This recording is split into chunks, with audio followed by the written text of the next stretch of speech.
Hi everyone, welcome back to my channel after really a long time. So in this video, I am going to talk about how I have entered in aviation and how I became a cabin crew. As you have already read in the thumbnail, so आपको पता चल ही गया होगा कि मैं किस बारे में बात करने वाली हूँ. I thought to make a video on this because मैं जहाँ से आज इस मुकाम पे पहुँची हूँ, जो भी मैंने डिसाइड किया है, means whatever career I have chose for myself, it's a long journey. So ये वीडियो तो एक पार्ट में पूरा नहीं हो सकता, but in this video I am going to share that how this idea came into my mind that to get into airline industry. So let's get start with the video. So I don't usually make script for my videos, so maybe you might find my videos a bit of unorganized because I go with the flow. I speak with the flow. Whatever comes in my mind, I just speak that only. So I don't have any script. Whatever I'll say, I speak. It will be just in the flow only. Okay. So बात कुछ है कि it was 2017-18 when I was doing my graduation. I was probably in the second year or last year. So before that, I want to give you a little background of my education. Though I was not a very brilliant student like my sister, I used to be an average student जो कभी fail नहीं हुई है और जो कभी top भी नहीं की है. I mean, जो average student नहीं होते, I used to be like that only. So in my school, when I did my 10th boards, in my school I completed my education from CBSE board, by the way, and I have grown up my schooling and college. I did my schooling and college from Varanasi, Uttar Pradesh, as I was raised there only. After that I shifted in Kolkata. So मेरे school में science और commerce के अलावा 11th में कोई option नहीं था. I did not have any option to choose arts. Otherwise I could have been chose arts only because science तो मेरी बस की बात. I mean I was never interested in science, although science is a very good subject when I am now realizing it. But उस time पे मेरे science में उतने मार्क्स अच्छे नहीं आते थे और मुझे उतना समझ में भी नहीं आता था. So that's why I did not choose science. And मेरे को साइंस से ज़्यादा मैथ्स में मार्क्स आते थे, by the way. So but maths is not a part of हमारे स्कूल में बहुत लिमिटेशंस थे. I don't know why, because otherwise आप स्कूल में देखोगे there used to be a lot of other subjects also. But मैं जिस school में पढ़ी हूँ उसमें बस साइंस या कॉमर्स का ही ऑप्शन था. So I was bound to choose commerce. So मैंने कॉमर्स ले लिया और मैंने अपनी 11th-12th कॉमर्स से ही पास आउट किया. हालांकि 11th में मेरे मार्क्स बहुत ख़राब आते थे, बहुत ही मुश्किल होता था because commerce was very new, सबके लिए न्यू होता है. बिकॉज साइंस तब भी यू आर फेमिलियर, आपको पता है science subject is what all about. But commerce you don't have any idea जो भी कॉमर्स लेते हैं. और एनीवे उसमें मैं ज़्यादा नहीं जाऊँगी. तो 12th के बाद कॉमर्स लिया था क्योंकि कॉमर्स था, 2 साल मैंने कॉमर्स पढ़ा था, इसीलिए मैंने BCom ग्रेजुएशन भी कॉमर्स से ही किया. I did my graduation from Sunbeam college and जो कि वाराणसी का one of the most expensive institution में से काउंट होता है. सो मैंने वहाँ से अपनी ग्रेजुएशन कंप्लीट किया.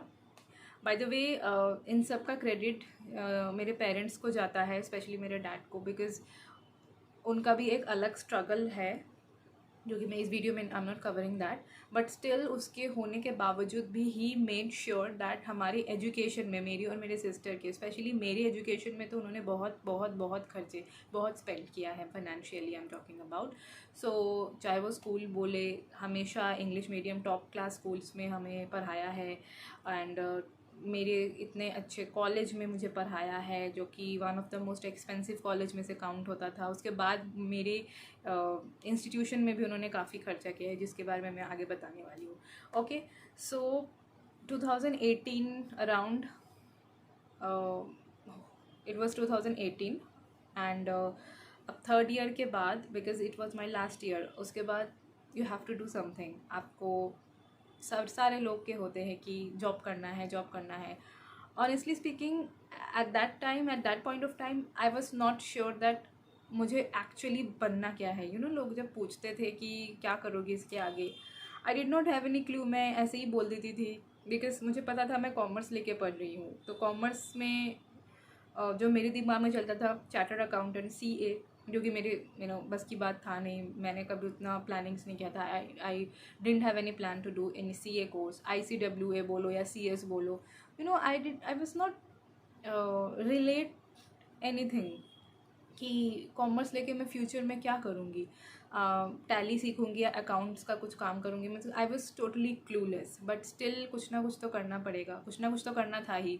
सो and I didn't have any plan to do further education also like master, because it will be for me it will be a kind of wastage of time. क्योंकि मैं सिर्फ मास्टर फिर पढ़ाई पे पढ़ाई I can't do, I have to earn also, and parallelly if I wish then I could continue my higher education, but उसका भी मुझे कोई लॉजिक नहीं लग रहा था मेरे हिसाब से उस वक्त। So according to my father वो जो बोला करते थे मैं वही कर रही थी, हालांकि मेरा इंटरेस्ट बिल्कुल नहीं था उसमें। I was preparing for banking examination and जो भी गवर्नमेंट एग्जामिनेशंस थे उसके मैं प्रिपरेशन करना चालू कर दी। And parallelly my father used to tell me to give some interviews in school also for school teaching jobs. Honestly मैं बैंक जॉब और इन सब गवर्नमेंट जॉब्स के लिए थोड़ा बहुत अपने माइंड को प्रिपेयर कर भी रही थी, बट स्कूल जॉब के लिए I was not prepared for that because don't take me in a wrong way. I respect all the jobs, no doubt, but there are some jobs or there are some works which I think particularly that that's not my cup of tea, and that's what exactly I used to feel, and I still feel that school teaching job or teaching job is something, especially school में पढ़ाना is something that's not my cup of tea. So I never used to feel कि मुझे school job करना है। Bank jobs और इन सब के लिए फिर भी मैं माइंडली कहीं ना कहीं प्रिपेयर्ड हो रही थी, but still I appeared for 2-3 exams for bank, 2-3 government exams दिए, but I did not clear obviously because I was not studying seriously, और मैं उतनी इंटेलिजेंट थी नहीं कि मैं 1-2 बार में ही क्लियर कर लूँ like my sister. So if you don't know that, then I want to tell that my sister got placed in Bank of Baroda as a probationary officer, which is PO basically. So she is in probation period right now, in training period right now basically. It's been 2 to 3 months that she has already joined and she is working, and हालांकि उसका भी ये dream job नहीं है, वो भी father के वजह से ही कर रही है, और उसको भी फाइनेंशियली ग्रो करना था, अर्न करना था, दैट्स हाउ उसके बाद ही वो अपना जो मेन ड्रीम है उसको परस्यू कर सकती है, but she did it. But मेरे केस में था कि शायद मैं भी और 2-3 बार देती तो शायद क्लियर कर लेती, but I was totally clueless at that point of time कि what I have to do. At that time, suddenly one day, likewise I was scrolling Instagram. At that time I was new to the Instagram, so I opened Instagram में new अपना account खोली थी, और उस time Instagram भी मेरे लिए बहुत न्यू था। उस टाइम उतना मैं यूट्यूब वगैरह वीडियोस वगैरह उतना तो इंटरनेट फ्री नहीं होता था, लाइक अभी जितना पॉकेट साइज़ है, you have a wifi access and all, every time you have internet. At that time I remember उतना भी एक्सेस नहीं था और उतना भी यूट्यूब वीडियोज अवेलेबल नहीं थे।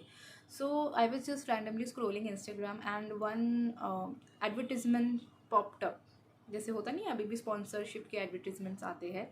So I am not going to take the name of the institution, those people who already know, they know that what I'm talking about, but there was an aviation institution जिसका पूरा एक sponsored page open होता है मेरे आंखों के सामने, and for me it was everything was new because मेरे लिए एयर हॉस्टेस और aviation everything was new, because मेरे फैमिली में दूर दूर से कोई भी मेरे जान पहचान के इस फील्ड में है नहीं स्टिल नाउ, और कोई भी नहीं है, तो मुझे कुछ पता नहीं था इस बारे में। एंड मैं जिस तरह की लड़की थी पहले, जो लोग मुझे पहले से जानते हैं या बचपन से जानते हैं या मेरे एविएशन में आने से पहले से मुझे जानते हैं, दे know that what type of girl I was. मैं जब बाहर निकलती थी घर से, मैं एक टैल्कम पाउडर तक नहीं लगाती थी। My mother used to scold me a lot for this कि ऐसे निकलोगी, इतनी बड़ी हो गई हो, मतलब बंगाली में बोलती थी ऑब्वियसली, कि इतनी बड़ी हो गई हो, ऐसे कुछ भी पहन के निकल जाओगी, कुछ भी अपना देखो तो सही। और उस टाइम ऑनेस्टली मैं जब मिरर में अपने आप को देखती थी, मेरा वेट काफ़ी गेन हो चुका था, बिकॉज मेरा फिज़िकल एक्टिविटीज़ ज़ीरो था। मैं बस कॉलेज जाती थी कॉलेज वैन में और कॉलेज से वापस आती थी, दैट्स इट। मैं कुछ भी फिज़िकल एक्टिविटीज़ नहीं करती थी और मेरे 60 kg के अबव वेट चला गया था। एंड मैं खुद को भी जब मिरर में देखती थी मुझे काफ़ी मतलब अच्छा नहीं लगता था। I didn't use to feel good by seeing myself in the mirror. So मुझे भी ये फील होता था, बट पता नहीं मैं कुछ करती नहीं थी, बिकॉज मेंटली भी थोड़ा डिप्रेस्ड काइंड ऑफ रहती थी, टेंशन था कि क्या करना है क्या नहीं करना है। तो वो एडवर्टीजमेंट पॉपअप होने के बाद what I did, because I was curious about this profession. I was curious to know more about this profession, that what will be the salary, what will be the pros and cons, everything. I was so excited because it was very fascinating thing for me at that time.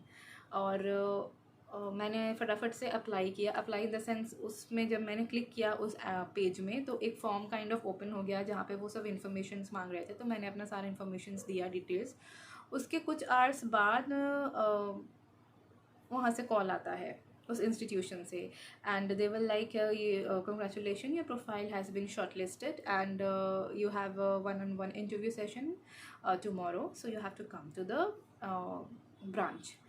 And that branch, because I applied for Kolkata branch, क्योंकि वाराणसी में उस institution का branch था नहीं, and Kolkata at that time used to be my second home after Varanasi, क्योंकि कोलकाता में मेरा आना जाना हर साल रहता था और उस ईयर में हम लोगों को शिफ्ट भी होना था। सो मैं कोलकाता, मतलब हम सब पूरे फैमिली कोलकाता में शिफ्ट हुए हैं जून 2018 में, एंड वो टाइम था आई थिंक मार्च या अप्रैल का कुछ टाइम था। सो हमें जून में परमानेंटली शिफ्ट होना था और हम मई में ऑलरेडी आते, थोड़ा सा एडजस्टमेंट और कुछ देखने के लिए, मतलब मई में हमारा ऐसे आना था और मई से वापस जाके जून पे हम लोग को परमानेंट आना था।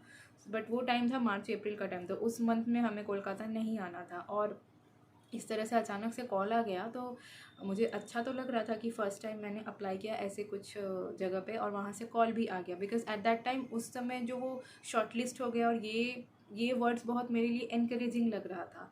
तो मैंने मम्मी को ऐसे बताया, नहीं, कॉल में जब उन्होंने बोला कि कल आना है तो मैंने उनको बताया कि अभी तो पॉसिबल नहीं है, बिकॉज मैं अभी यूपी में हूँ, वाराणसी में हूँ, और कल ऐसे कैसे अचानक आ सकते हैं।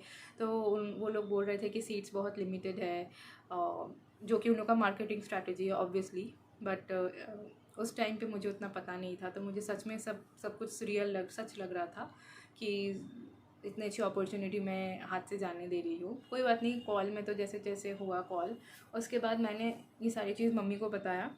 My mother is always supportive. मेरी मदर एक सॉर्टेड है, मतलब उनको लेके मुझे प्रॉब्लम नहीं होता है। मुझे पता था कि वो मतलब she don't have any problem, उनको कोई प्रॉब्लम नहीं होगा।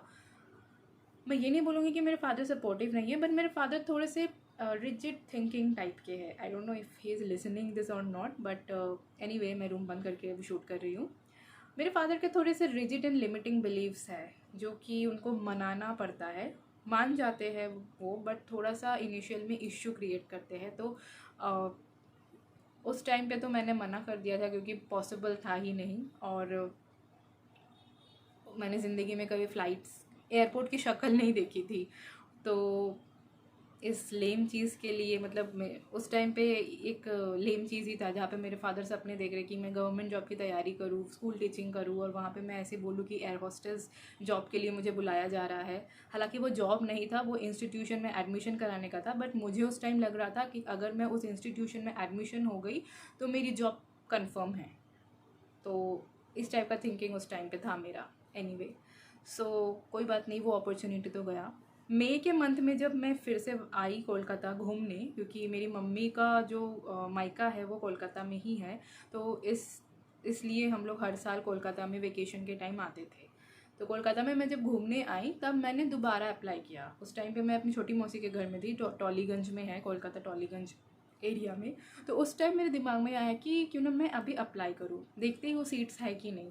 तो मैंने कोलकाता ब्रांच के लिए फिर से आफ्टरनून को अप्लाई कर दिया, और मुझे डेट तो एग्जैक्ट याद नहीं है, बट मई मंथ था। और इवनिंग में तुरंत कॉल आया, कुछ घंटे में ही तुरंत कॉल आता है कि your profile has been shortlisted again. वो जब सेम जो स्क्रिप्ट था वो उन्होंने बोला, एंड उन्होंने फिर नेक्स्ट डे को बुलाया 1-on-1 सेशन के लिए। तो उस टाइम पे तो मैं बहुत खुश हुई कि चलो इस टाइम इट इज़ पॉसिबल कि मैं जा सकती हूँ। मम्मी, मौसी, मौसा तो सब बहुत खुश थे। उस टाइम मेरे फादर मौसी के घर में नहीं थे, वो कोलकाता में ही थे, आए हुए थे, बट कहीं बाहर गए हुए थे, शायद मेरे बड़े पापा के घर थे या कुछ थे, मुझे इतना याद नहीं है। तो उस टाइम अब बात है कि मेरे पापा को बताना है। अब पापा को ये सब पता भी नहीं है कि मैं एयर होस्टेस जॉब के लिए सर्च कर रही हूँ। उनको एकदम अचानक से मम्मी बताती है कि इस तरह से जाना है, कल ऐसे ऐसे कॉल आया है।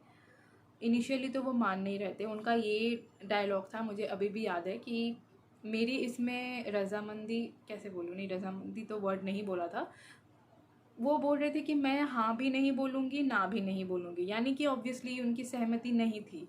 बहुत मनाने के बाद, बहुत थोड़े बहुत आर्ग्यूमेंट्स होने के बाद फाइनली वो जाने के लिए राज़ी हुए। तो नेक्स्ट डे फिर मैं गई मेरी मौसा के साथ और मेरे फादर के साथ उस इंस्टीट्यूशन में। उस टाइम पे मैं जैसी थी इंस्टीट्यूशन में जाके ही जो मुझे वाइब मिली, it was just wow, mesmerising. अभी तो ये मेरे लिए डेली का रूटीन हो गया है। इनफैक्ट अगर मैं अभी देखूँ उस पिक्चर को दोबारा तो शायद मेरे लिए बहुत नॉर्मल से भी लो लगेगा, बट उस टाइम पे फर्स्ट टाइम मैंने ज़िंदगी में एयर हॉस्टेस वाला लुक देखा था, क्योंकि यूनिफॉर्म बहुत ही अच्छा था उस इंस्टीट्यूशन का। अभी भी चलता है वो इंस्टीट्यूशन, काफ़ी फेमस है। तो red skirt and all, short skirt, और इतने अच्छे से ग्रूम्ड थे सब, इतने प्रोफेशनल लग रहे थे। तो मुझे अंदर से ही एक वाओ, मतलब कितनी अच्छी सी फीलिंग आ रही थी कि वाओ, मैं भी ऐसी ड्रेस पहनूंगी, मैं भी इतनी अच्छे से मेकअप करूंगी एंड ऑल। क्योंकि उस टाइम पे अगर आप मेरा पहले पिक्चर्स देखेंगे then you will realise that मैं किस तरह की थी, और मैं आज उस स्टेज से लेके यहाँ तक अपने आप को कैसे चेंज की हूँ, change in the sense in a positive way. So ऐसा नहीं कि सब रातों रात चेंज हो गया, मैंने रातों रात सब कुछ पा लिया, ऐसा नहीं है। मैंने अपने ऊपर बहुत काम किया, बहुत मेहनत किया, अपने पर्सनालिटी पे बहुत काम किया, उसके ऊपर एक नई अलग वीडियो बनेगा। यस, इस तरह से फिर मैं उस इंस्टीट्यूशन में गई, और वहाँ पे एक मॉक एयरक्राफ्ट का मॉडल टाइप था। तो वहाँ पे बैठा के हम लोगों को पूरा अच्छे से सेमिनार हो रहा था, मतलब काइंड ऑफ ब्रेन वॉश, हमें ड्रीम लैंड की तरह सपने दिखा रहे थे, ये वो सारे कॉन्स बता रहे थे। इस जॉब के जो प्रोज है वो ऑब्वियसली नहीं बता रहे थे वो लोग। तो ऑब्वियसली प्रोज उतने हैं नहीं, प्रोज मैंने ऑलरेडी बताया हुआ है, और वो आप करते करते ऑटोमेटिक सीख जाओगे। एनीवे, उसी दिन थोड़ा बहुत मुझसे क्वेश्चन पूछे। It was not a kind of interview, but उस टाइम मुझे लग रहा था वो एक काइंड ऑफ इंटरव्यू है। तो मुझे लग रहा था इसमें भी शायद रिजेक्शन वगैरह हो सकते हैं, बट ऐसा नहीं है। वो लोग सारे लोग को ही ले लेते हैं बेसिकली, अगर आपके हाइट मैच नहीं भी करे तो भी वो लोग ले लेते हैं। जबकि कैबिन क्रू बनने के लिए आपको एक पर्टिकुलर हाइट होना ज़रूरी है, बट दे टेक एवरीवन, क्योंकि मेरे बैच में ही थे बहुत सारे लोग जो उस कोर्स के लिए एनरोल थे, but they were not meeting the criteria. Later on उसमें एडमिशन, मतलब उसी दिन पापा ने जितने भी अमाउंट से डिपॉजिट वगैरह दे दिया, ब्रेन वॉश पापा भी हो गए काइंड ऑफ, क्योंकि वो लोग इतने अच्छे हैं मार्केटिंग स्किल्स में, it's their job, their professional in this, and इतने अच्छे से ब्रेन वॉश हो गए कि brain wash in the sense, मैं ये नहीं बोलूँगी कि इंस्टीट्यूशन में जाके मुझे बहुत बड़ा लॉस हुआ है, ऐसा कुछ नहीं है। मैंने बहुत कुछ सीखा उस इंस्टीट्यूशन से। The term grooming I got to know from that institution. I improved my confidence, my communication skill, because communication skill in English, हालांकि मैं बचपन से इंग्लिश मीडियम में पढ़ी हूँ, मैं कॉलेज में भी इंग्लिश मीडियम था, सब कुछ इंग्लिश था, बट स्टिल जो आप खुद से इनिशिएटिव लेते हो, मैंने सब कुछ उस इंस्टीट्यूशन से ही सीखा। और वो करते करते that institution also contributed a lot, but yes, जिसके लिए मैं एडमिशन हुई थी वो चीज़ नहीं हुआ। एनीवे, उस इंस्टीट्यूशन में फिर मेरी क्लासेस लग गई। जून 19 और 18 जून 2018 से मेरी क्लासेस लग गए, और मैं क्लास करना स्टार्ट की।